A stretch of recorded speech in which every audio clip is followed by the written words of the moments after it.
History में बहुत से ऐसे क्वेश्चंस प्रीवियस ईयर में आपके अलग अलग एग्जाम्स में आए हुए हैं। अब उनको एक साथ पढ़ पाना बड़ा मुश्किल हो जाता है, तो ऐसे में मैं आपके लिए वन लाइनर लाया हुआ हूँ। एंशिएंट से हम लोग स्टार्ट करेंगे और धीरे धीरे करके आएंगे। पूरे मैं आपको नोट्स भी जो मैं ये नोट्स के रूप में समझा रहा हूँ तो वो आपको अवेलेबल भी कहीं ना कहीं मैं आपको करा दूँगा, जिससे आपको जो भी आपको क्वेरी है वो सारी क्वेरी आपकी दूर हो जाएगी। अब यहाँ पर हम सबसे पहले स्टार्ट करते हैं। हम कहाँ से स्टार्ट करेंगे? हम स्टार्ट करेंगे आपका सिंधु घाटी से। ठीक है, तो सिंधु घाटी से हम सबसे पहले स्टार्ट करेंगे। तो सबसे पहला जो सवाल हमारा आता है सिंधु घाटी से रिलेट करता हुआ कि सिंधु घाटी कितने वर्गों में, सिंधु घाटी का जो समाज था वो कितने वर्गों में विभाजित था। अब जो भी कैंडिडेट जो कहीं ना कहीं क्लास के साथ साथ कहीं ना कहीं देख रहे हैं या पढ़ रहे हैं तो वो कमेंट सेक्शन में भी लिखते जाएं कि सिंधु घाटी का जो समाज था वो कितने वर्गों में आप सभी का विभक्त था। ठीक है, तो अभी हम बढ़ते हैं, हम कर लेते हैं। तो सिंधु घाटी का जो आपका समाज था, सिंधु घाटी का समाज कितने वर्गों में विभक्त था? 4 वर्गों में। ठीक है, 4 वर्गों में विभक्त था। बात समझ में आ गई? 4 वर्गों में विभक्त था, विभक्त था। अब वो वर्ग आपके कौन कौन से थे इसके बारे में हम बात कर लेते हैं। देखो यहाँ पे 4 वर्ग इंपॉर्टेंट है, पूछा सकता है। पहला आपका कौन सा वर्ग था? पहला था आपका शासक वर्ग था। दूसरा आपका कौन सा वर्ग था? धनी या कुलीन वर्ग आपका था। ठीक है, दूसरा आपका कौन सा था? धनी या कुलीन वर्ग आपका था। तीसरा आपका कौन सा था? ये था आपका मध्यम वर्ग आपका था, मध्यम वर्ग आपका था। ठीक है, और चौथा आपका कौन सा था? निम्न वर्ग। और ये जो प्रथा है ये अगर आप देखोगे तो आज की डेट तक चली आ रही है, ऐसा नहीं कि नहीं है, अभी भी चली आ रही है। अगर आज की डेट में आप देखोगे ना तो शासक रूप में कौन से वे जो एडमिनिस्ट्रेशन में बैठे हो, जो मेन कहीं ना कहीं रूल कर रहे हैं, कौन? जैसे प्राइम मिनिस्टर हो गए अपने यहाँ, ठीक है, प्रेसिडेंट हो गए। अगर स्टेट में देखोगे तो सीएम और गवर्नर हो गए। इसके बाद धनी और कुलीन वर्ग जो बिजनेसमैन लोग हो गए। मध्यम वर्ग लोअर मिडिल हो गया, अपर मिडिल हो गया। ठीक है, और तुम्हारा निम्न वर्ग मध्यम वर्ग हो गया मिडिल क्लास और अपर मिडिल क्लास, और निम्न वर्ग हो गया लोअर मिडिल क्लास। बात समझ में आ गई?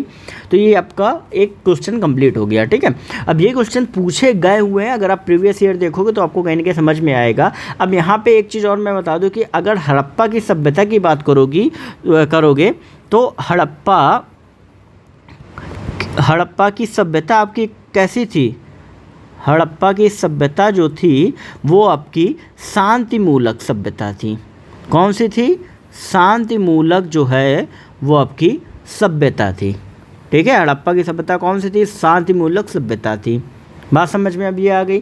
ठीक है, अब इसके बाद क्या हुआ कि ये तो हड़प्पा के बारे में जानकारी होगी, सिंधु घाटी के बारे में कि सिंधु घाटी का समाज कैसा था, हड़प्पा की सभ्यता के बारे में आपका ये पूरा नॉलेज जो है वो आपका क्या हो गया। लेकिन अगर आपसे पूछ दिया जाए कि हड़प्पा के लोगों की सामाजिक पद्धति किस तरीके की थी, समझना बात को, अगर आपसे पूछ दिया जाए कि हड़प्पा के लोगों की सामाजिक पद्धति कैसी थी, लोगों की सामाजिक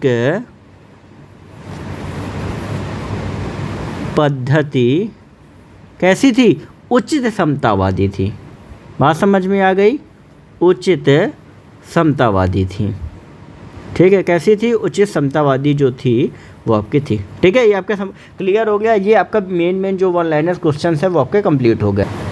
अब इसके बाद बात करते हैं हम कि सिंधु घाटी सभ्यता का जो आर्थिक जीवन था, ठीक है, वो किस पे आश्रित था, इसके बारे में भी हम देख लेते हैं। तो सिंधु घाटी सभ्यता का कमेंट सेक्शन में लिखते जाओ, जो भी कैंडिडेट्स कहीं ना कहीं आप सभी जो प्रिपरेशन कर रहे हो। ठीक है, आर्थिक जीवन किस पे आश्रित था बताओ, खटाखट से लिखते जाओ कमेंट सेक्शन में। आर्थिक जीवन किस पे? कृषि पे। ठीक है, फिर आपका कौन सा हो गया? पशुपालन पे आपका था। कृषि हो गया, पशुपालन हो गया। ठीक है, साथ में विभिन्न प्रकार के उद्योग धंधे, विभिन्न प्रकार के उद्योग धंधे पे आधारित था, उद्योग धंधे पर आधारित था। ठीक है, उद्योग धंधे और साथ में व्यापार वाणिज्य पे। ठीक है, मतलब वस्तु विनिमय एक तरीके से रहता था, व्यापार वाणिज्य पर आधारित था। ठीक है, आधारित था। बात समझ में आ गई। ये आपके जितने भी हैं, मैं आपको पूरा वन लाइनर क्वेश्चन ही आपके बता रहा हूँ जो भी हैं। अब इसके बाद अगर आपसे पूछ दिया जाए, जो अभी मैंने बोली कि यहाँ पे जो व्यापार था सिंधु घाटी सभ्यता में, वो व्यापार किस बेस पे आधारित होता था, ठीक है, तो वो आपका आधारित होता विनिमय पर। व्यापार जो है विनिमय पर जो है वो पूरा आधारित होता था, विनिमय पर आधारित होता था। बात समझ में आ गई कि नहीं आ गई? व्यापार किस पे आधारित होता था? वो पूरी तरीके से विनिमय पे आधारित था, ठीक है। क्योंकि उस टाइम पे क्या था कि आपकी कोई भी, अब भाई आप यहाँ पे क्या होता है, कोई चीज़ खरीदते हो तो उसके लिए आप क्या करते हो कि पैसे सामने वाले को देते हो, आप उससे चीज़ लेते हो। उस टाइम पे क्या था, कोई भी ऐसा कोई मुद्राएं या कोई भी ऐसी चीज़ जो आप सामने वाले को दे के वो चीज़ ले सको, ऐसी कोई चीज़ थी ही नहीं। तो एक चीज़ दो, दूसरी चीज़ लो, तो वो इस तरीके से आपका जो वस्तु विनिमय है वो आपका रहता था। जैसे अपन लोग जो रहते हैं कि नहीं, कि बाल दो तो उसके बर्तन में, उसके एवज में आपको कई बार वो नए बर्तन, या पुराना फ़ोन दो उसके एवज में आपको क्या नाम है बर्तन मिलते हैं। तो आज की डेट में आप देखोगे तो ऐसे मतलब कई बहुत सारी चीज़ें आप आज की डेट में देखोगे आपको मिलेंगी, ठीक है। और ये जो है ये आपका पूरा कहीं ना कहीं आपका रहता था। अब इसके बाद एक क्वेश्चन आपका और यहाँ पे आता है कि अगर यहाँ पर हम बात करें कि व्यापारी कैसे समझ में आता था कि भैया ये सामने वाला जो है वो व्यापारी है, तो यहाँ पे क्या होता था कि व्यापारियों की मुहरें होती थी, व्यापारियों की मुहरें होती थी, ठीक है। व्यापारियों की मुहरें होती थी जिनसे ये पता लगता था कि भैया फला सामने वाला जो है वो कहीं ना कहीं व्यापारी। ऐसे तो आपको कोई भी आके कोई ना कोई बेच जाएगा, तो वो एक साइन के रूप में रहता था। और जिनका प्रयोग जो था वो किस रूप में इनका यूज किया जाता है, जिनका प्रयोग हुंडी के रूप में किया जाता था, ठीक है, हुंडी के रूप में किया जाता था। बात समझ में आ गई कि नहीं समझ में आई? जिनका प्रयोग हुंडी के रूप में किया जाता था, ठीक है। अब देखो ये चीज़ें जो मैं आपको बता रहा हूँ ना, जितनी भी चीज़ें मैं आपको बता रहा हूँ ना, वो सारी आपकी एग्ज़ाम में पूछी गई हैं। जितने भी एग्ज़ाम अगर आप देखोगे ना, तो कहीं ना कहीं ये क्वेश्चंस जो हैं वो आपके पूछे गए हैं। अब प्राचीन भारत में अगर एंशिएंट टाइम में देखोगे तो सबसे पहला शहर जो है वो कौन सा खोजा गया था, बताओ? प्राचीन भारत में खोजा गया पहला शहर, खोजा गया पहला शहर आपका कौन सा था? वो था आपका हड़प्पा। बात समझ में आ गई? कौन सा था? हड़प्पा था, ठीक है। अब और ये हड़प्पा जो आपका खोजा गया था वो सबसे पहले किसने खोजा था? ये आपका खोजा था, जो आप आर्कियोलॉजिकल समझते हो, वो भारतीय पुरातत्व सर्वेक्षण विभाग में सबसे पहले किसने खोजा था? कमेंट सेक्शन में लिखो, महानिदेशक। वहाँ पे जो महानिदेशक थे, और ये महानिदेशक कौन थे? सर जॉन मार्शल थे। सर जॉन मार्शल के निर्देश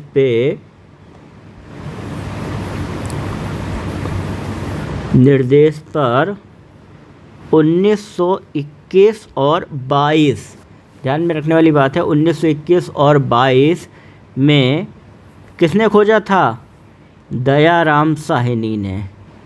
किसने खोजा था? दयाराम साहनी ने पाकिस्तान के पंजाब प्रांत में, पाकिस्तान के पंजाब प्रांत में, ठीक है, पंजाब प्रांत में। अब अगर आज की डेट में देखोगे ना, ठीक है, तो कहाँ पे स्थित है? तो ये आपका कहाँ पे था? मांट गोमरी, मांट गोमरी, जिसको आप क्या कह सकते हो, साहीवाल भी कह सकते हो। क्या कह सकते हो, साहीवाल। ठीक है, वहाँ उस ज़िले में जो है वो आपका स्थित था।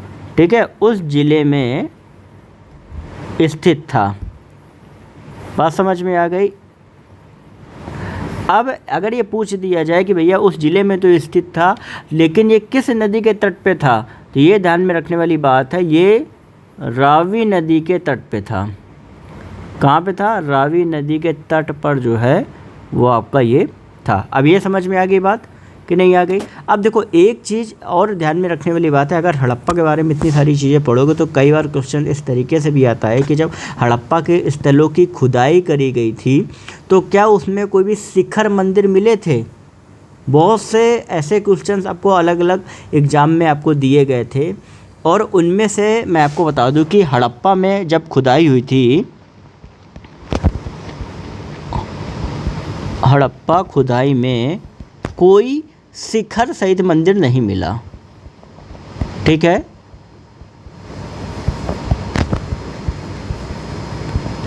शिखर सहित मंदिर नहीं मिला। बात समझ में आ गई। ठीक है, शिखर सहित मंदिर वहाँ पर कोई भी नहीं मिला था। लेकिन कई लोग ऐसा मानते हैं कि वहाँ पर जो मंदिर थे वो लकड़ी के बनाते थे, जिसकी वजह से आप वो जो लकड़ी है वो कहाँ चली गई किसी को नहीं पता। मतलब उनको ये था कि जो वहाँ पे मंदिर थे वो लकड़ी से बनते थे, जिसकी वजह से बहुत से लोगों को ये समझ में नहीं आया कि वहाँ पे शिखर थे या नहीं थे। ये ऐसा विचार है, ऐसा कुछ भी नहीं है, ये सिर्फ एक विचार है। और एक चीज़ यहाँ पर और ध्यान में रखने वाली है, जब आप इतनी सारी चीज़, तो स्थल आपके कौन कौन से कहाँ पर खोजे गए, ये भी आपको कहीं ना कहीं पढ़ने वाली बात है। और ये क्वेश्चंस जो हैं वो आपके एसएससी हो गए, ठीक है, ईएसआईसी हो गए, वहाँ पर सेम यही क्वेश्चंस आपसे पूछे गए हैं। और वो क्या क्या है वो मैं आपको बता देता हूँ। देखो यहाँ पर मैं आपको लिख दे रहा हूँ, यहाँ पे मैं लिख दे रहा हूँ नदी का नाम। ठीक है, यहाँ पे लिख दे रहा हूँ मैं वर्ष, यहाँ पे लिख दे रहा हूँ मैं खोजकर्ता, मतलब उत्खनन करता। ठीक है, खोज करता या इसको उत्खनन करता ही कर दे रहा है, मतलब इन्होंने खोजा था। ठीक है, एरिया इसको कम कर दे रहा है। ठीक है, उत्खनन करता, फिर उसके बाद आपका रहेगा जगह। ठीक है, अब आपको ये बात पता है कि यहाँ पहले जगह देख लेते हैं। हड़प्पा जो था उसकी खोज किसने करी थी, दयाराम साहनी ने। किसके नेतृत्व में करी थी, कौन महानिदेशक था, सर जॉन मार्शल थे। 1921 में सर जॉन मार्शल, 21-22 में सर जॉन मार्शल ने बोला था कि भैया जाओ जाके खुदाई वगैरह करो। ठीक है, और ये जो है ये हड़प्पा आपका कहाँ पे था, मांटगेमरी, मांटगेमरी। ठीक, और कहाँ पे ये है, ये आपका पाकिस्तान में है। ठीक है, पाकिस्तान में आपका है। और ये पाकिस्तान मतलब थोड़ा पंजाब साइड का जो इलाका है वो यहाँ पे है। ठीक है, यहाँ पे शॉर्ट में मैं लिख देता हूँ पंजाब उसका। ठीक है, नदी आपकी कौन सी थी, आपको बताया था कि रावी नदी के तट पे जो है वो आपका यहाँ पे खोज जो है वो आपकी हुई थी। ठीक है, अब दूसरा हमारा जो शहर का नाम था, जगह का नाम था, वो हमारा कौन था, मोहनजोदड़ो, मोहनजोदड़ो। ठीक है, मोहनजोदड़ो था। अब मोहनजोदड़ो आपका कहाँ पे है, ये आपका सिंध में है। ठीक है, सिंध को आपका क्या है, मतलब पाकिस्तान। ठीक है, सिंध पाकिस्तान में आपका है। ठीक है, इसकी खोज कब हुई थी, ये आपकी 1922 में हुई थी। और ये आपकी किसने करी थी, ये रखाल दास बनर्जी ने करी थी। रखाल दास बनर्जी ने इसकी जो खोज थी वो आपकी करी हुई थी। ठीक है, और ये आपका कहाँ पे स्थित है, ये आपका सिंधु नदी के किनारे स्थित है। सिंध नदी के किनारे जो है ये तो है, ये सिंध नदी के किनारे आपका स्थित है। ठीक है, अब इसके बाद एक और 1922 हो गया, 1921 में हुआ, 1922 हुआ, फिर खोदते गए तो फिर 1929 में एक और इनको मिला जगह है जिसको क्या बोला गया, आमरी बोला गया। क्या बोला गया? आमरी। और ये भी कहाँ पे है? पाकिस्तान में। और ये जो आमरी है इसकी खोज किसने करी थी? एमजी मजूमदार ने करी थी। इसकी खोज किसने करी थी? एमजी मजूमदार ने करी थी।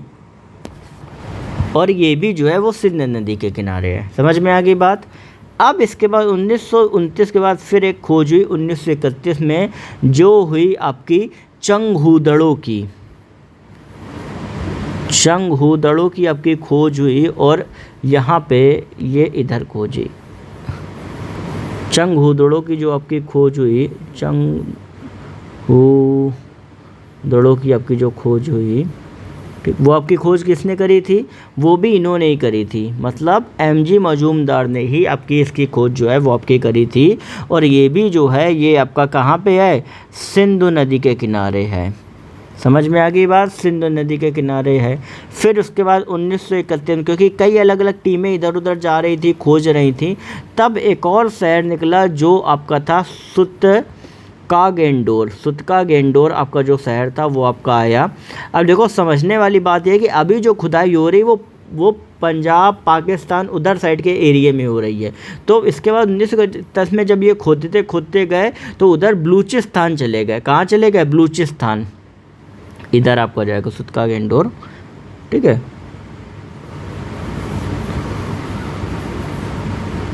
कहाँ चले गए? बलूचिस्तान तक चले गए ये। ठीक है। बलूचिस्तान तक जो है ये खोदते जो है वो पहुंच गए। और ये भी खोज जो है वो आपकी 1931 में ही हुई थी। और इसकी खोज आपकी किसने करी थी? सर ऑरेल स्टीन ने।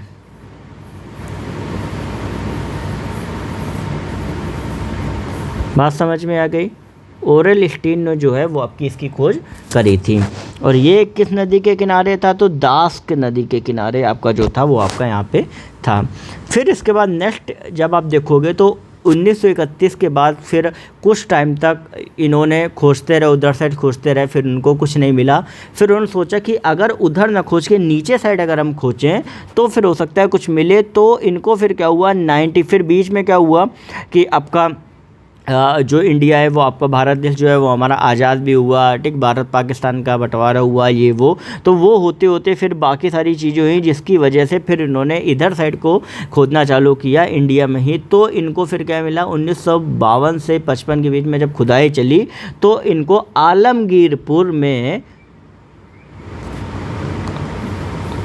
आलमगीरपुर जो अभी कहाँ पे है, आपका मेरठ में है।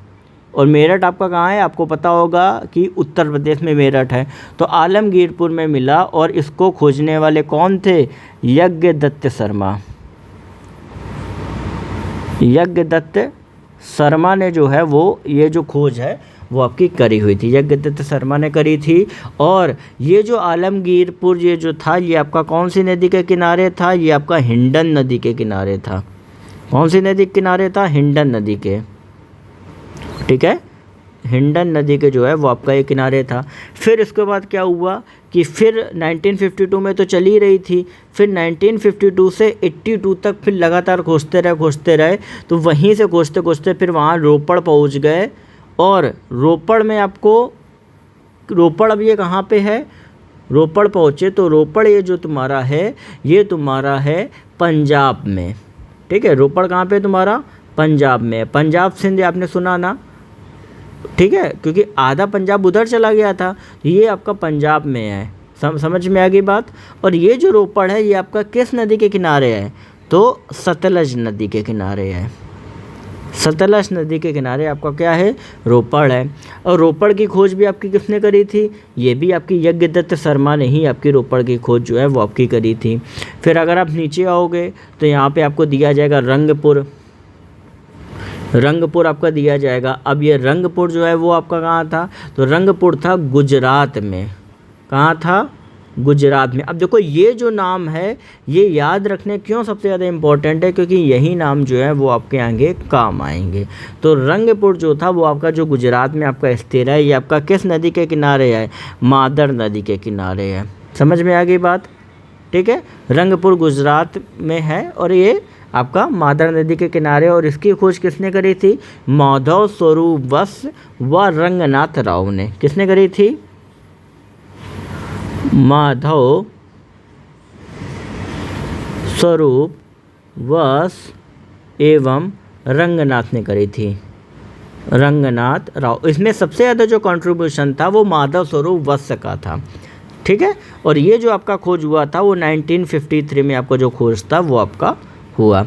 इसके बाद फिर आपका आया, अब इसके बाद जो है वो थोड़े इंपॉर्टेंट आपकी जगह है।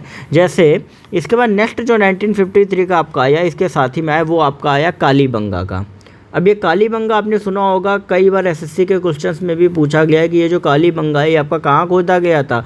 तो कालीबंगा जो था वो राजस्थान में था। कालीबंगा कहाँ था? राजस्थान में। और राजस्थान में कहाँ पे था? ये पूछ देते हनुमानगढ़।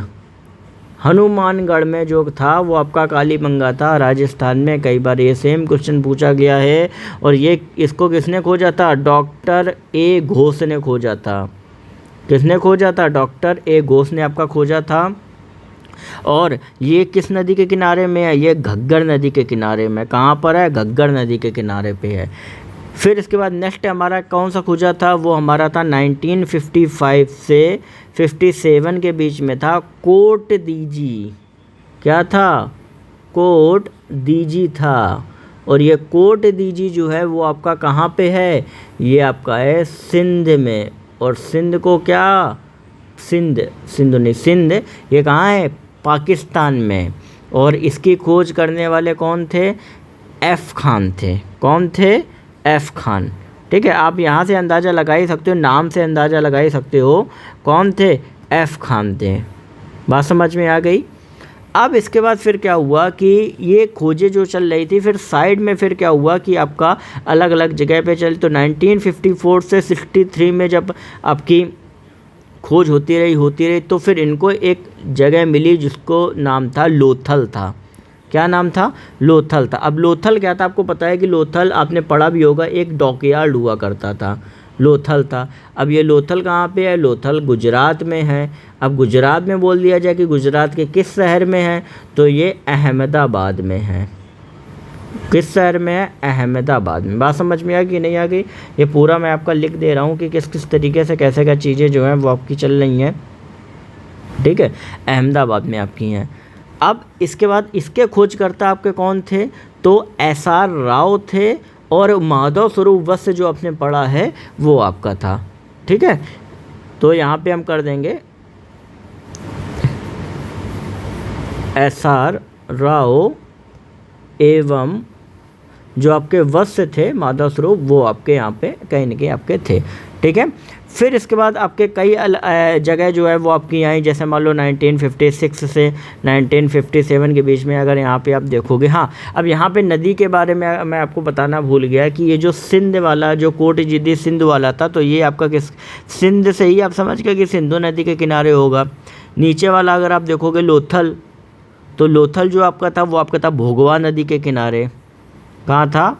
भोगवा नदी के किनारे जो था वो तुम्हारा जो है वो हमारा लोथल था। 1956 से या 1957 देखोगे तो यहाँ पे छोटी छोटी जगह आपकी खोजी गई थी। जैसे मान लो प्रभास पाटन आपका हो गया, ठीक है, प्रभास पाटन। अब ये थोड़ा ध्यान में रखना क्योंकि कई बार क्वेश्चन थोड़े अलग रैंडम टाइप में आ जाते हैं, ठीक है। हालांकि ये क्वेश्चन आपसे पूछा नहीं गया है। फिर आपका देसलपुर आपका खोजा गया था, देसलपुर फिर आपका खोजा गया था। ये आपका देसलपुर आपका खोजा गया था 1963 से 64 के बीच में। आपका ये जो खोजा गया था आपका देसल खोजा गया था। फिर देसल के बाद जो हमारा खोजा गया था वो हमारा इम्पोर्टेंट है, वो 1972 से 75 में खोजा गया था और वो था सुतकोटा, ठीक है। और सुतकोटा जो है वो कहीं ना कहीं आपका अब इम्पोर्टेंट है क्योंकि सुरकोटदा जो आपका है, सुरकोटदा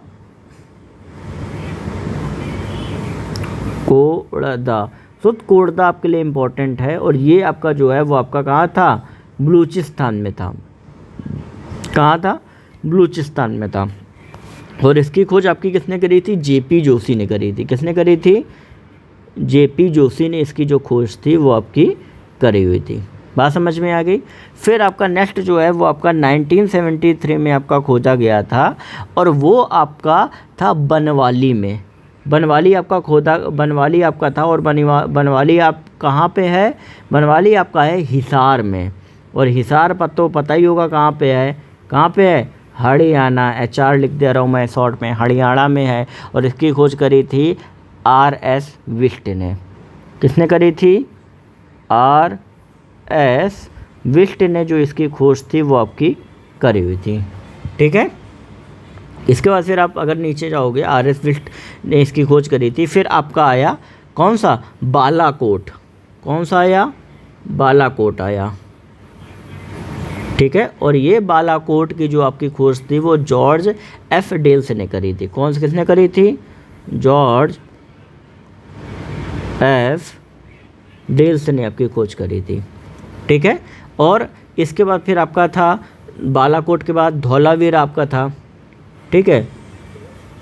धौलावीरा आपका था, ये कहाँ पे धौलावीरा है, ये भी आपका कहाँ है, गुजरात में है, ठीक है। धौलावीरा आपका कब खोज हुई थी, 1963 से 68 में खोज हुई थी। और ये बालाकोट की 1979 में आपकी खोज हुई थी। और उसके बाद अगर आप देखोगे तो 1990 और 91 में आपका जो था वो आपका खोज हुआ था राखी गढ़ी, ठीक है। और ये जो है ये सबसे बड़ा, अगर देखोगे हिसार रणिया सबसे बड़ा है, ठीक है। तो यहाँ पे जो आपका था ये आपका था जगह है, डॉक्टर RS विस्ट ने इसको खोजा था। धौलावीरा को जो था, अगर आप धौलावीरा को देखोगे तो इसको भी JP जोशी ने आपका खोजा था। और सुत कोटदा को भी आपने JP जोशी ने ही सुत कोटदा का भी आपका खोजा था। और इसका जो है वो डॉक्टर RS विस्ट ने आपका खोजा था, ठीक है। RS विस्ट ने आपका जो है वो कहने के। और अभी भी अगर आज की डेट में भी देखोगे तो ये जो खुदाई है ये भी कंटिन्यू है, क्योंकि 2014 में राखी गढ़ी आपका खोजा गया था। क्या खोजा गया था, राखी गढ़ी आपका खोजा गया था, यहाँ पे नहीं इधर है। 2014 में राखी गढ़ी खोजा गया था, राखी गढ़ी खोजा गया था। और ये कहाँ पे है, राखी गढ़ी हिसार में है। और हिसार हमारा कहाँ पे है, हिसार हमारा है हरियाणा में आपका है। और ये जो है राखी गढ़ी, ठीक है, ये भी अगर आप देखोगे तो ये आपका हिस्सा, अगर आप देखोगे बाकी सब में मोहनजोदड़ो वगैरह के बाद, तो ये जो है ये आपका सबसे बड़ा जो राखी गढ़ी है वो सबसे बड़ा स्थल का जो है वो पूरा है, ठीक है। तो ये जो पूरे स्थल आपके जो है वो आपके खोजे गए थे। अब इनमें इंपॉर्टेंट कौन कौन से ये हम देख लेते हैं। ये इंपॉर्टेंट इसमें सबसे पहला आपका हो गया हड़प्पा, सबसे ज़्यादा इंपॉर्टेंट है। फिर मोहनजोदड़ो इंपॉर्टेंट है, चंगुदड़ो इम्पोर्टेंट है, सुतका गेंडोर इम्पोर्टेंट है, ठीक है। आलमगीरपुर वो जगह के लिए बताने के लिए। अब रोपड़ जो है ये भी इम्पोर्टेंट है, ठीक है। रंगपुर कालीबंगा सबसे ज़्यादा इम्पोर्टेंट है। फिर बाद लोथल आपका इम्पोर्टेंट है। फिर आपका क्या है, सुतकोटरा इम्पोर्टेंट है, धौलावीरा इम्पोर्टेंट है। बस इतने ही मेन जो है वो इम्पोर्टेंट है। बात समझ में आ गई कि नहीं आ गई।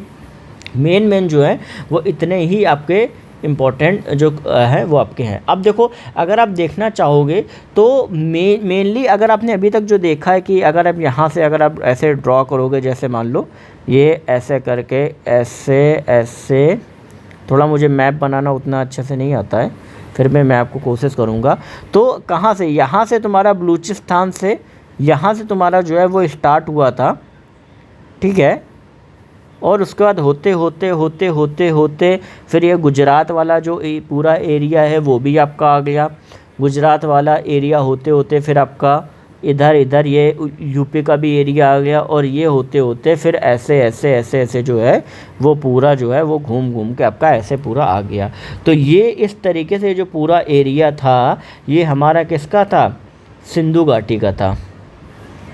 सिंधु घाटी का ये जो पूरा एरिया था वो आपका था, ठीक है। यहाँ से आपका इधर से आपका चालू हुआ ये पूरा होते हुए, फिर इसके बाद यहाँ पे हम लोग आए, फिर ये आए, फिर ये आए, ऐसे होते फिर ऐसे करके हम लोग आए हैं।